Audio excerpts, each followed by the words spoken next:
ಧನುರ್ಮಾಸ ಅಂತ ಹೇಳಿದ್ರೇ ವಿಶೇಷವಾದ ಮಾಸ. ಹಾಗೆ ನಮ್ಮ ಬಯಕೆಗಳೇನಿರುತ್ತೆ ಅದೆಲ್ಲ ಈಡೇರಿಸ್ಕೊಳ್ಳುವಂಥ ಒಂದು ಮಾಸ. ಹಾಗೆ ನಮ್ಮ ದೋಷಗಳಿದ್ರು ಅದನ್ನು ಬಗೆಹರಿಸ್ಕೊಳ್ಳುವಂಥ ಮಾಸ. ಹಾಗಾದರೆ ನಾವು ಅದಕ್ಕೆ ಏನೆಲ್ಲ ಮಾಡಬೇಕಂತ ಹೇಳಿದ್ರೆ, ಮುಖ್ಯವಾಗಿ 3 ಕೆಲಸಗಳನ್ನು ಧನುರ್ಮಾಸದಲ್ಲಿ ಪ್ರತಿನಿತ್ಯ ಮಾಡಬೇಕಾಗತ್ತೆ. ಅದೇನೇನು ಅಂತ ಹೇಳಿದ್ರೆ, ಬೆಳಗ್ಗೆ ಬೇಗ ಏಳುವಂಥದ್ದು ಮೊದಲಿನ ಮಾತು. ಅಂದರೆ ಬ್ರಾಹ್ಮಿ ಮುಹೂರ್ತದಲ್ಲಿ ಎದ್ದರೆ ತುಂಬ ಒಳ್ಳೆಯದು. ಅಕಸ್ಮಾತ್ ಆ ಟೈಮ್ಗೆ ಎದ್ದೇಳೋಕ್ಕಾಗಿಲ್ಲ ಅಂದರೆ ಸ್ವಲ್ಪ ಲೇಟ್ ಆಗಾದರೂ ಪರವಾಗಿಲ್ಲ, ಒಟ್ಟಿನಲ್ಲಿ ಬೇಗ ಏಳೋದನ್ನು ಅಭ್ಯಾಸ ಮಾಡಲೇಬೇಕಾಗತ್ತೆ. ಧನುರ್ಮಾಸದಲ್ಲಿ ಅದನ್ನು ತಪ್ಪದೇ ಮಾಡಬೇಕಾಗತ್ತೆ. ತುಂಬ ಲೇಟಾಗಿ ಏಳುವಂಥದ್ದು, ಲೇಟಾಗಿ ಮನೆ ಕೆಲಸಗಳನ್ನ ಮಾಡುವಂಥದ್ದು, ಲೇಟಾಗಿ ಮನೆ ಸ್ವಚ್ಛ ಮಾಡುವಂಥದ್ದು, ಇದೆಲ್ಲವೂ ನಿಷಿದ್ಧ. ಆದಷ್ಟು ಬೇಗ ನಾ ಹೇಳ್ದಂಗೆ ಬ್ರಾಹ್ಮಿ ಮುಹೂರ್ತದಲ್ಲೇ ಎದ್ದೇಳಬೇಕಾಗತ್ತೆ. ಅದಾಗಿಲ್ಲ ಅಂದರೆ ಸ್ವಲ್ಪ ಅದಾದ ನಂತರ ಸ್ವಲ್ಪ ಲೇಟಾಗಾದರೂ ಏಳಬೇಕಾಗತ್ತೆ. ಒಟ್ಟಿನಲ್ಲಿ ನೀವು ಬೇಗ ಏಳೋದು ಒಂದು ಮೊದಲಿನ ಮುಖ್ಯವಾದ ಮಾತು. 2ನೇ ಪಾಯಿಂಟ್ ಏನಂತ ಹೇಳಿದ್ರೆ, ದೇವಸ್ಥಾನಕ್ಕೆ ಹೋಗೋದು, ಅಲ್ಲಿ ಅರಳಿ ಮರವನ್ನು ಪ್ರದಕ್ಷಿಣೆ ಹಾಕೋದು, ನವಗ್ರಹ ಪ್ರದಕ್ಷಿಣೆ ಹಾಕೋದು. ಹೀಗೆ ಇದು ಕೂಡ ಬಹಳ ಮುಖ್ಯವಾದದ್ದು. ನಾವು ಬೇರೆ ದಿನಗಳಲ್ಲಿ ಹೋದಾಗ ಸ್ವಲ್ಪ ಲೇಟಾಗಿ ಹೋಗ್ತೀವಿ, ಬೆಳಗ್ಗೆ ಅಥವಾ ಸಂಜೆ ಸಮಯದಲ್ಲಿ ಹೋಗ್ತೀವಿ. ಆದರೆ ಈ ಒಂದು ಧನುರ್ಮಾಸದಲ್ಲಿ ಇದು ವಿಶೇಷ ಮಾಸ ನವಗ್ರಹಗಳ ಆರಾಧನೆಯನ್ನು ಮಾಡೋದಕ್ಕೆ.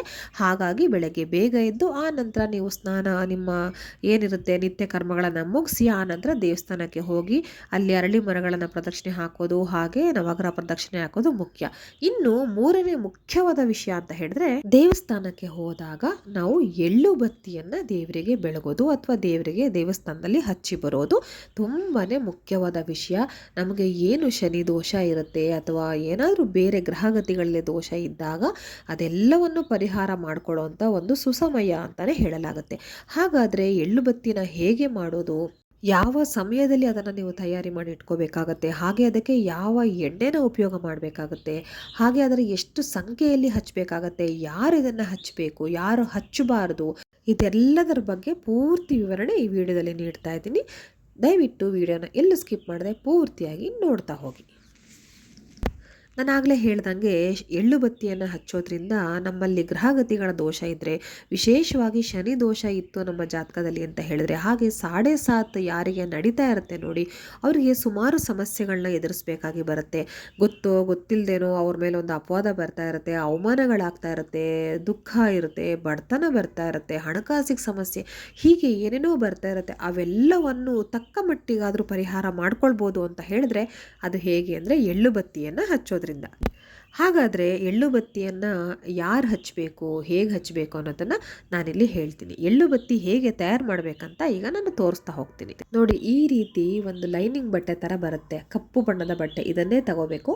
ಅದಕ್ಕೆ ಕಪ್ಪು ಎಳ್ಳನ್ನು ಹೀಗೆ ಹಾಕ್ಕೋಬೇಕು. ಇಷ್ಟೇ ಅಳತೆಯಲ್ಲಿ ಹಾಕ್ಕೋಬೇಕಂತೇನಿಲ್ಲ, ಸ್ವಲ್ಪ ಪುಟ್ಟು ಸೈಜೇ ಮಾಡ್ಕೊಳ್ಳಿ. ಈಗ ನಾನು ತೋರಿಸಿದ್ದೀನಲ್ಲ, ಇಷ್ಟು ಸೈಜ್ ಆದರೂ ಸಾಕಾಗುತ್ತೆ, ಇಲ್ಲ ಚೌಕಾಕಾರಕ್ಕಾದರೂ ನೀವು ಕಟ್ ಮಾಡ್ಕೊಳ್ಬೋದು, ತೊಂದರೆ ಇಲ್ಲ. ಅದನ್ನು ಕಟ್ ಮಾಡಿ ಇಟ್ಕೊಂಡು ಅದಕ್ಕೆ ಕಪ್ಪು ಎಳ್ಳನ್ನು ಹಾಕಬೇಕಾಗತ್ತೆ. ನೀವು ಒಂದು ವಿಷಯ ನೆನ್ಪಿಟ್ಕೊಳ್ಳಿ, ನೀವೇನಕ್ಕಾದರೂ ನಿಮ್ಮ ಮನೆಗೆ ಏನಕ್ಕಾದರೂ ಬೇಕು ಅಂತ ಈ ಕಪ್ಪು ಬಟ್ಟೆ ತಂದಿರ್ತೀರಾ ಅಂತ ಇಟ್ಕೊಳ್ಳಿ, ಆ ಬಟ್ಟೆಯನ್ನು ಈ ಒಂದು ಎಳ್ಳು ಬತ್ತಿ ಹಚ್ಚೋದಕ್ಕೆ ಉಪಯೋಗ ಮಾಡಬೇಡಿ. ಖಂಡಿತವಾಗ್ಲೂ ಎಳ್ಳು ಬತ್ತಿ ಹಚ್ಚೋದಕ್ಕೆ ಅಂತಲೇ ಹೇಳಿ ಸಪ್ರೇಟಾಗಿ ತಂದಿಟ್ಕೊಳ್ಳಿ. ಅದು ಉಳಿದ್ರೆ ಹಾಗೆ ಇಟ್ಕೊಳ್ಬೋದು, ನೆಕ್ಸ್ಟ್ ಹಚ್ಚೋದಕ್ಕೆ ಬರುತ್ತೆ. ಹಾಗೆ ಕಪ್ಪು ಎಳ್ಳನ್ನು ಕೂಡ ನೀವು ನಿಮ್ಮ ಮನೆಯಲ್ಲಿ ಅಡುಗೆಗೆ ಅಥವಾ ಏನಕ್ಕಾದರೂ ನೀವು ಪದಾರ್ಥಗಳನ್ನ ತಯಾರಿಸೋದಕ್ಕೆ ತಂದಿದ್ರೆ ಅದನ್ನು ಕೂಡ ಉಪಯೋಗ ಮಾಡಬಾರ್ದು. ಯಾವುದೇ ಕಾರಣಕ್ಕೂ ನೀವು ಹೊಸದಾಗಿ ಈ ರೀತಿ ಕಪ್ಪು ಲೈನಿಂಗ್ ಬಟ್ಟೆ ಏನು ಬರುತ್ತೆ ಅದನ್ನು ತಗೊಂಡು ಬರಬೇಕು. ಹಾಗೆ ಕಪ್ಪು ಎಳ್ಳನ್ನು ಕೂಡ ಅದಕ್ಕೆ ಹೊಸದಾಗಿ ಅಂತಲೇ ತರಬೇಕು. ಹಾಗೆ ಅವೆರಡನ್ನು ಹಾಕಿ ಕಟ್ಟೋದಕ್ಕೆ ಅಂತ ಕಪ್ಪು ದಾರ, ಅದನ್ನು ಕೂಡ ನೀವು ಹೊಸದಾಗಿ ಇದಕ್ಕೆ ಅಂತಲೇ ತರಬೇಕಾಗತ್ತೆ.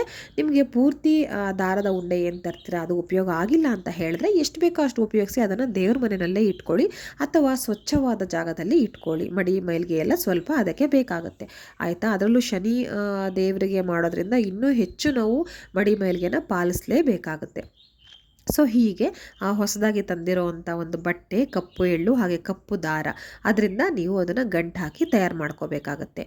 ಹೀಗೆ ನೋಡಿ, ಅದನ್ನು ಹೇಗೆ ತಯಾರು ಮಾಡಬೇಕಂತ ಹೇಳಿದ್ರೆ, ನೀವು ಅದನ್ನು ಈ ರೀತಿ ಬಟ್ಟೆನಲ್ಲಿ ಹಾಕಿ ಕಪ್ಪು ಎಳ್ಳನ್ನು ಮಧ್ಯೆ ಹಾಕಿ ಸ್ವಲ್ಪ ಪುಟ್ಟದಾಗೆ ಮಾಡ್ಕೊಳ್ಳಿ, ತೀರಾ ದೊಡ್ಡದಾಗಿ ಬೇಡ. ಅದನ್ನು ಕಪ್ಪು ದಾರದಿಂದ ನೀವು ಒಂದು ಪುಟ್ಟು ಗಂಟು ಥರ ಮಾಡ್ಕೋಬೇಕಾಗತ್ತೆ. ನೋಡಿ ಇದು ಹೀಗೆ ಈ ರೀತಿ ಬರಬೇಕಾಗತ್ತೆ. ಈ ಥರ ಒಂದು ಪುಟ್ಟ ಸೈಜಲ್ಲಿ ಮಾಡಿಕೊಂಡ್ರೆ ಸಾಕಾಗತ್ತೆ. ಇದನ್ನು ನೀವು ಹಿಂದಿನ ದಿನ ರಾತ್ರಿ ಅಂದರೆ ನಾಳೆ ಬೆಳಗ್ಗೆಯಿಂದ ನೀವು ಹಚ್ತೀರಾ ಅಂತ ಹೇಳಿದ್ರೆ ಅದನ್ನು ಹಿಂದಿನ ದಿನ ನೀವು ಎಳ್ಳೆಣ್ಣೆಯಲ್ಲಿ ನೀವು ನೆನೆಸಿಡಬೇಕಾಗತ್ತೆ. ನೆನ್ಪಿಟ್ಕೊಳ್ಳಿ, ಬೇರೆ ಎಣ್ಣೆ ಖಂಡಿತವಾಗ್ಲೂ ಯೂಸ್ ಮಾಡಬೇಡಿ. ತುಂಬ ದೋಷಗಳನ್ನ ತಂದ್ಕೊಂಡು ಬಿಡ್ತೀರಾ. ಹಾಗಾಗಿ ಯಾವುದೇ ಕಾರಣಕ್ಕೂ ಅಥವಾ ಅತಿ ಶ್ರೇಷ್ಠ ಅಂತ ಹೇಳಿ ತುಪ್ಪದಲ್ಲಿ ನೆನೆಸೋದು ಖಂಡಿತ ಈ ಒಂದು ತಪ್ಪುಗಳನ್ನು ಖಂಡಿತವಾಗಿ ಮಾಡಲೇಬೇಡಿ. ಒಳ್ಳೆಯದು ಸಿಗತ್ತೆ ಅಂತ ಹೋಗಿ ಅದಕ್ಕೆ ಇನ್ನೂ 2ರಷ್ಟು ಕಷ್ಟಗಳನ್ನು ಅನುಭವಿಸೋ ಒಂದು ಪರಿಸ್ಥಿತಿ ಬರುತ್ತೆ. ಅದರಲ್ಲೂ 7.5 ಅಥವಾ ಶನಿ ದೋಷ ಇರೋರಿಗೆ ಇದು ಕಟ್ಟಿಟ್ಟ ಬುತ್ತಿ ಆಗಿಬಿಡುತ್ತೆ. ಹಾಗಾಗಿ ಎಳ್ಳೆಣ್ಣೆನಲ್ಲೇ ನೀವು ಈ ರೀತಿಯ ಕೆಲಸವನ್ನು ಮಾಡಬೇಕಾಗತ್ತೆ. ಎಳ್ಳೆಣ್ಣೆನ ಒಂದು ಬೌಲೋ ಅಥವಾ ಒಂದು ಬಾಕ್ಸೋ ಏನಕ್ಕಾದರೂ ಹಾಕಿ ಅದರಲ್ಲಿ ಹೀಗೆ ತಯಾರು ಮಾಡಿರುವಂತಹ ಎಳ್ಳು ಬತ್ತಿಗಳನ್ನು ನೀವು ಅದರಲ್ಲಿ ನೆನೆಸಿಡಬೇಕಾಗತ್ತೆ. ರಾತ್ರಿ ನೆನೆಸಿಟ್ರೆ ಬೆಳಗ್ಗೆ ಹೊತ್ತಿಗೆ ನಿಮಗೆ ಸರಿ ಹೀರ್ಕೊಂಡಿರುತ್ತೆ. ಎಷ್ಟು ಬತ್ತಿಗಳನ್ನು ಹಚ್ಚಬೇಕು ಅಂತ ಹೇಳಿದ್ರೆ ಮಿನಿಮಮ್ಮು 9 ಬತ್ತಿಗಳನ್ನು ತಪ್ಪದೇ ಹಚ್ಚಬೇಕಾಗತ್ತೆ. ನೀವು 2 ಹಚ್ಚೋದು, 1 ಹಚ್ಚೋದು, 3 ಹಚ್ಚೋದು ಹೀಗೆ ಖಂಡಿತ ಮಾಡಬೇಡಿ. ಇದು ಮುಖ್ಯವಾಗಿ ನಾವು ಶನಿ ದೋಷ ನಿವಾರಣೆಗೋಸ್ಕರ ಮಾಡ್ತಾ ಇರ್ತೀವಿ. ಹಾಗೆ ನವಗ್ರಹಗಳು ಅಂದರೆ ನಮ್ಗೆ ಯಾವುದಾದ್ರು ಗ್ರಹಗಳಿಂದ ತೊಂದರೆ ಇದೆ ನಮ್ಮ ಜಾತಕದಲ್ಲಿ ಅಂತ ಹೇಳಿದ್ರೆ ಅದು ಕೂಡ ಪರಿಹಾರ ಆಗೋದಕ್ಕೋಸ್ಕರ ಶನಿದೇವರ ಮೂಲಕ ನಾವು ಪ್ರಾರ್ಥನೆ ಮಾಡ್ಕೊಳ್ತಾ ಇರ್ತೀವಿ. ಹಾಗಾಗಿ ನಾವು 9 ಅಂದರೆ ನವಗ್ರಹಗಳಿಗೆ ಒಂದೊಂದು ಗ್ರಹಕ್ಕೆ ಒಂದೊಂದು ಅನ್ನೋ ರೀತಿಯಲ್ಲಿ 9 ಈ ರೀತಿಯ ಎಳ್ಳು ಬತ್ತಿಗಳನ್ನು ತಯಾರು ಮಾಡಿಕೊಂಡು ನಾನು ಆಗಲೇ ಹೇಳ್ದಂಗೆ ಎಳ್ಳೆಣ್ಣೆಯಲ್ಲಿ ನೆನೆಸಿಟ್ಕೊಂಡು ಮರುದಿನ ಬೆಳಗ್ಗೆ ನೀವು ದೇವಸ್ಥಾನದಲ್ಲಿ ಅದನ್ನು ಹಚ್ಚಬೇಕಾಗತ್ತೆ. 9ಕ್ಕಿಂತ ಹೆಚ್ಚಬೇಕಾದ್ರೆ ಹಚ್ಬೋದು, ಆದರೆ 9 ಅಲ್ಲಿ ತುಂಬ ಲೆಕ್ಕಕ್ಕೆ ಸಿಕ್ಕುವಂಥದ್ದು, ಗಣನೆಗೆ ಸಿಗುವಂಥದ್ದು. ಹಾಗಾಗಿ 9 ಹಚ್ಚಿ ಸಾಕಾಗತ್ತೆ. ಹಾಗೆ ಇದನ್ನು ಪ್ರತಿದಿನ ಕೂಡ ಹಚ್ಚೋದ್ರಿಂದ ತುಂಬ ಒಳ್ಳೆಯದು. ನೀವು ತಪ್ಪದೇ 9 ಬತ್ತಿಗಳನ್ನು ತಯಾರು ಮಾಡಿಕೊಂಡು ಹಿಂದಿನ ದಿನ ರಾತ್ರಿ ನೆನೆಸಿಟ್ಕೊಂಡು ಬೆಳಗ್ಗೆ ದೇವಸ್ಥಾನಕ್ಕೆ ಹೋಗಿ ಹಚ್ಚೋ ಒಂದು ಪದ್ಧತಿ ಮಾಡಿಕೊಡ್ಬೇಕು. ಹಾಗೆ ಇದನ್ನು ಯಾರು ಹಚ್ಚಬೇಕಂತ ಹೇಳಿದ್ರೆ ಮನೆಯ ಯಜಮಾನ ಅಂತ ಯಾರಿರ್ತಾರೆ ಅವರು ಕೂಡ ಇದನ್ನು ಹಚ್ಬೋದು. ಹಾಗೆ ಮನೆಯ ಗೃಹಿಣಿ ಕೂಡ ಹಚ್ಬೋದು. ಮನೆಯ ಮಕ್ಕಳು 18 ವರ್ಷ ದಾಟಿದರೆ ಮಾತ್ರ ಅವರು ಹಚ್ಚಲಿ, ಹೆಣ್ಮಕ್ಳಾಗಲಿ ಗಂಡು ಮಕ್ಕಳಾಗಲಿ, ಅಥವಾ ನಿಮ್ಮ ಮನೆಯಲ್ಲಿ ಇನ್ಯಾರಿರ್ತಾರೆ ದೊಡ್ಡವರು ಅವರು ಕೂಡ ಹಚ್ಬೋದು. ಇನ್ನು ಪುಟ್ಟು ಮಕ್ಕಳ ಕೈಲಿ ಖಂಡಿತ ಹಚ್ಚಬೇಡಿ. ಅವ್ರಿಗೇನಾದ್ರು ಸಮಸ್ಯೆ ಇದೆ, ಅವ್ರ ಜಾತಕದಲ್ಲಿ ಶನಿ ದೋಷ ತೊಂದರೆ ಇದೆ ಅಂತ ಹೇಳಿದ್ರೆ ಅವರ ಪರವಾಗಿ ಅವರ ಸಂಕಲ್ಪದ ಮೇಲೆ ನೀವು ಹಚ್ಚಿ, ಅಪ್ಪ ಅಮ್ಮ ಆದಂಥವರು. ಆದರೆ ಇದು ಹೆಚ್ಚು ನಮಗೆ ಫಲಗಳು ಸಿಗೋದು ಯಾವಾಗ ಅಂತ ಹೇಳಿದ್ರೆ ಮನೆಯ ಒಬ್ಬಳು ಗೃಹಿಣಿ ಆದಂಥವಳು ಬೆಳಗ್ಗೆ ಬೇಗ ಎದ್ದು ಅಂದರೆ ಬ್ರಾಹ್ಮಿ ಮುಹೂರ್ತ ಅಥವಾ ಅದಕ್ಕಿಂತ ಒಂದು ಸ್ವಲ್ಪ ತಡವಾಗಾದರೂ ಎದ್ದು ಆದಷ್ಟು ಬೇಗ ಮನೆಯ ಸ್ವಚ್ಛತೆಯನ್ನು ಮಾಡಿ, ದೇವರ ಪೂಜೆ ದಿನನಿತ್ಯ ಏನಿರುತ್ತೆ ಅದನ್ನು ಮಾಡಿ, ತುಳಸಿಯ ಮುಂದೆ ರಂಗೋಲಿ ಹಾಕಿ, ಮನೆ ಮುಂದೆ ರಂಗೋಲಿನ ಹಾಕಿ, ಇದೆಲ್ಲವನ್ನು ತಯಾರಿಟ್ಟಂತಹ ಒಂದು ಎಳ್ಳು ಬತ್ತಿಗಳನ್ನ ತಗೊಂಡೋಗಿ ದೇವಸ್ಥಾನದಲ್ಲಿ ಹಚ್ತಾಳಲ್ವ, ಆಕೆಯ ಕುಟುಂಬಕ್ಕೆ ತುಂಬ ಒಳ್ಳೆಯದಾಗತ್ತೆ. ಇಡೀ ಕುಟುಂಬಕ್ಕೆ ಅದು ಒಳ್ಳೆತನ ಮಾಡುತ್ತೆ ಅಂತ ಹೇಳಲಾಗುತ್ತೆ. ಹಾಗೆ ಇದು ನನ್ನ ಸ್ವಂತ ಎಕ್ಸ್ಪೀರಿಯೆನ್ಸ್ ಕೂಡ ನಾನು ಹೇಳ್ತಾ ಇರೋದು. ನಾನು ತುಂಬ ವರ್ಷಗಳಿಂದ ಈ ರೀತಿ ಧನುರ್ಮಾಸದಲ್ಲಿ ಎಳ್ಳು ಬತ್ತಿಯನ್ನು ಹಚ್ತಾ ಬರ್ತಾ ಇದ್ದೀನಿ. ಹಾಗಾಗಿ ನೀವು ಕೂಡ ಎಲ್ಲ ಮಾಡಿ ಒಂದು ಒಳ್ಳೆ ಫಲಗಳನ್ನು ತಗೊಳ್ಳಿ. ನಿಮ್ಮ ಕುಟುಂಬ ಚೆನ್ನಾಗಿರುತ್ತೆ, ನಿಮ್ಮ ಆರ್ಥಿಕ ಸ್ಥಿತಿ ಎಷ್ಟೋ ಮಟ್ಟಿಗೆ ಸರಿ ಹೋಗುತ್ತೆ. ಹಾಗೆ ಜಾತಕದಲ್ಲಿ ಇರುವಂತಹ ಒಂದು ದೋಷಗಳು ಪರಿಹಾರ ಆಗುತ್ತೆ ಅಂತ ಹೇಳಲಾಗುತ್ತೆ. ಹಾಗಾಗಿ ಮಕ್ಕಳ ಕೈಲಿ ಹಚ್ಚಿಸ್ಬೇಡಿ, 18 ವರ್ಷ ಮೇಲ್ಪಟ್ಟವ್ರ ಕೈಲಿ ಹಚ್ಚಿಸಿ, ಅಥವಾ ನೀವು ಮನೆಯಲ್ಲಿ ಹಚ್ಚಿ ಗಂಡ ಹೆಂಡತಿ ಯಾರಾದ್ರೂ. ಹೆಚ್ಚಾಗಿ ನಾನು ಹೇಳ್ದಂಗೆ ಮನೆಯ ಗೃಹಿಣಿ ಹಚ್ಚೋದ್ರಿಂದ ಇದರ ಫಲಗಳು ತುಂಬಾ ಸಿಕ್ಕತ್ತೆ.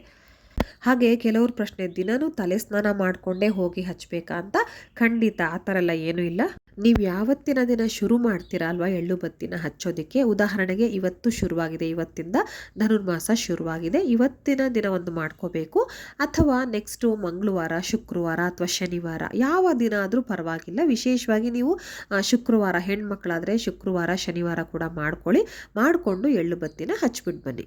ಹಾಗೆ ಮುಖ್ಯವಾಗಿ ನೀವು ಯಾವುದಾದ್ರು ಒಂದು ಸಂಕಲ್ಪನ ತಗೊಂಡು ಹಚ್ಬಿಟ್ಟು ಬನ್ನಿ. ಸುಮ್ಮನೆ ಹೋಗಿ ಹಾಗೆ ಎಲ್ಲರೂ ಹಚ್ತಾರೆ ನಾವು ಹಚ್ತೀವಿ, ಹಚ್ಚಿದ್ರೆ ಒಳ್ಳೆಯದು ಅಂತ ಹೇಳಿದ್ದಾರೆ ಅಂತ ಖಂಡಿತ ಮಾಡಬೇಡಿ. ಅಕಸ್ಮಾತ್ ನೀವು ಜಾತಕದಲ್ಲಿ ಏನು ತೋರಿಸಿಲ್ಲ, ಯಾರೋ ಒಂದು ಶಾಸ್ತ್ರ ಹೇಳೋರನ್ನ ಇದೆಲ್ಲ ಏನು ಹೇಳ್ತಾರೆ ಜಾತಕ ನೋಡಿ, ಅವ್ರನ್ನ ಏನು ನೀವು ಕೇಳಿಲ್ಲ, ನಿಮ್ಗೆ ಗೊತ್ತಿಲ್ಲ ನಿಮ್ಮ ಜಾತಕದಲ್ಲಿ ಏನೇನು ಗ್ರಹಗತಿಗಳು ನಡೀತಾ ಇದೆ, ಯಾವ್ಯಾವ ದೋಷ ಇದೆ ಅಂತ ಗೊತ್ತಿಲ್ಲ ಅಂದರೂ ಕೂಡ ನೀವು ಯಾವತ್ತಿಂದ ಶುರು ಮಾಡ್ತೀರಾ ಅವತ್ತು ನೀವು ದೇವರಲ್ಲಿ, ನಿಮ್ಮ ಮನೆಯ ದೇವರು ಏನಿರುತ್ತೆ, ನಿಮ್ಮ ಮನೇಲಿ ದೇವ್ರ ಮನೇಲಿ ಇಟ್ಟಿರ್ತೀರಲ್ಲ ಅಲ್ಲಿ ದೇವರಿಗೆ ನೀವು ಫಸ್ಟು ಬೇಡಿಕೊಂಡು, ಈ ರೀತಿ ಇವತ್ತಿಂದ ನಾನು ಹಚ್ತಾ ಇದ್ದೀನಿ ಎಳ್ಳು ಬತ್ತಿನ, ಈ ಸಂಕಲ್ಪದ ಮೇಲೆ ನನ್ನ ಮಗಂಗೆ ಏನೋ ಹುಷಾರಿರಲ್ಲ, ಆರೋಗ್ಯ ಸಮಸ್ಯೆ ಇರುತ್ತೆ, ಅಥವಾ ನಮ್ಮ ಮನೇಲಿ ಹಣಕಾಸಿನ ಸಮಸ್ಯೆ ಇದೆ, ಅಥವಾ ಮನೇಲಿ ನೆಮ್ಮದಿ ಕೊರತೆ ಇದೆ, ಅಥವಾ ಹೋದಲ್ಲೆಲ್ಲ ನಮಗೆ ಸರಿಯಾದ ಒಂದು ಮರ್ಯಾದೆ ಸಿಗ್ತಾ ಇರೋದಿಲ್ಲ, ಅವಮಾನಗಳಾಗ್ತಾ ಇರುತ್ತೆ, ಹೀಗೆ ನಿಮ್ಮ ಸಮಸ್ಯೆ ಏನಿರುತ್ತೆ ಅದನ್ನೆಲ್ಲ ನೀವು ದೇವ್ರ ಮುಂದೆ, ನಿಮ್ಮ ಮನೆಯಲ್ಲಿರುವ ದೇವ್ರ ಮುಂದೆ ಮೊದಲು ಬೇಡಿಕೊಂಡು ಆನಂತರ ದೇವಸ್ಥಾನಕ್ಕೆ ಹೋಗಿ ಅದೇ ಸಂಕಲ್ಪನ ಅದೇ ಬೇಡಿಕೆ ಇಟ್ಕೊಂಡು ನೀವು ಹಚ್ಚಬೇಕಾಗತ್ತೆ ಎಳ್ಳು ಬತ್ತಿನ. ಹಾಗೆ ಎಷ್ಟು ದಿನ ಹಚ್ಚಿದ್ರೆ ಶ್ರೇಷ್ಠ ಅಂತ ಹೇಳಿದ್ರೆ ನಾವು ಕನಿಷ್ಠ ಪಕ್ಷ 9 ದಿನ ಆದರೂ ಹಚ್ಚಬೇಕಾಗತ್ತೆ. ನಾನು ಆಗಲೇ ಹೇಳ್ದಂಗೆ ಇದು ನವಗ್ರಹಗಳಿಗೆ ಒಂದು ವಿಶೇಷವಾದ ಮಾಸ. ನವಗ್ರಹಗಳಲ್ಲಿ ಏನಾದರೂ ದೋಷ ಇದ್ದರೆ ನಮ್ಮ ಜಾತಕದಲ್ಲಿ ಗ್ರಹಗತಿಗಳಿಂದ ಅದನ್ನು ಪರಿಹಾರ ಮಾಡ್ಕೊಳ್ಳುವಂಥ ಒಂದು ಸುಸಮಯ ಇದು ಅಂತ ಹೇಳಿದೆ ಎಳ್ಳು ಬತ್ತಿಗಳನ್ನು ಹಚ್ಚಿ. ಆದ್ದರಿಂದ ನೀವು 9 ದಿನ ಆದರೂ ಹೋದರೆ ನವಗ್ರಹಗಳಿಗೆ ಒಂದು ಸಂತೃಪ್ತಿಯನ್ನು ನೀಡುತ್ತೆ. ಹಾಗೆ ಅದರಿಂದ ನಮಗೆ ಒಳ್ಳೆಯ ಆಶೀರ್ವಾದವೂ ಸಿಕ್ಕತ್ತೆ. ನೀವು ಕೆಲವರು ಮಾಡ ಬಯಸುವಂಥವ್ರು ಕೈಲಿ ಆಗುವಂಥವ್ರು ತಿಂಗಳು ಪೂರ್ತಿ ಮಾಡ್ಬೋದು, ಏನೂ ಸಮಸ್ಯೆ ಇಲ್ಲ. ಹಾಗೆ ಅಕಸ್ಮಾತ್ ನಿಮ್ಗೆ ಆಗ್ತಾನೇ ಇಲ್ಲ ಅಂದರೆ ಮಿನಿಮಮ್ 5 ದಿನ ಆದರೂ ನೀವು ಮಾಡಬೇಕಾಗುತ್ತೆ. 9 ದಿನ ಮಾಡೋದು ಬಹಳ ವಿಶೇಷತೆ, ಒಂದು ಶ್ರೇಷ್ಠತೆಯನ್ನು ನೀಡುತ್ತೆ.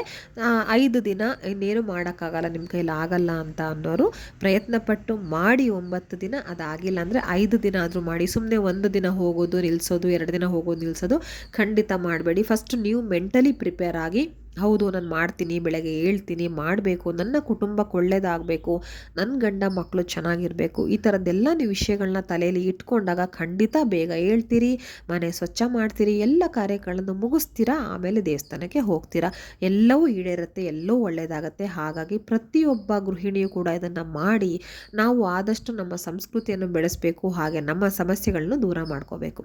ಏನಂತೀರಾ?